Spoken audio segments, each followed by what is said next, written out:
السلام علیکم ورحمۃ اللہ وبرکاتہ۔ مشفق حقیق آپ دیکھ رہے ہیں میرا یوٹیوب چینل۔ ابھی میں بات کروں گا معاملات اور اخلاق کے حوالے سے۔ اس وقت جو ہماری جو قوم ہے، ہماری امت جو ہے وہ اخلاق سے جو ہے بری ہو چکی ہے۔ تو تمام احباب سے گزارش ہے، جس طرح نماز جو ہے ضروری ہے، اس طرح جو ہے اخلاق بھی ضروری ہیں۔ اللہ کے نبی صلی اللہ علیہ وسلم کا جب آخری وقت تھا تو اللہ کے نبی صلی اللہ علیہ وسلم نے جو آخری وصیت فرمائی، جو 62-63 سالہ زندگی کا جو خلاصہ تھا، آخری 2 باتیں جو ہے وہ کیا ارشاد فرمایا، امت کو پیغام دیا۔ اور جو آخری باتیں ہوتی ہیں وہ بہت قیمتی ہوتی ہیں، کیونکہ انسان جو ہے وہ دنیا سے جا رہا ہوتا ہے اور وہ دنیا کے دھوکے سے نکل رہا ہوتا ہے۔ آخری الفاظ جو ہوتے ہیں وہ پیغام ہوتا ہے، وہ نچوڑ ہوتا ہے ساری زندگی کا۔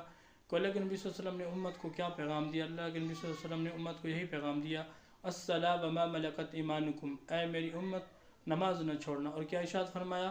غریبوں سے اچھا سلوک کرنا، متحتوں سے اچھا سلوک کرنا، ہمسایوں سے اچھا سلوک کرنا۔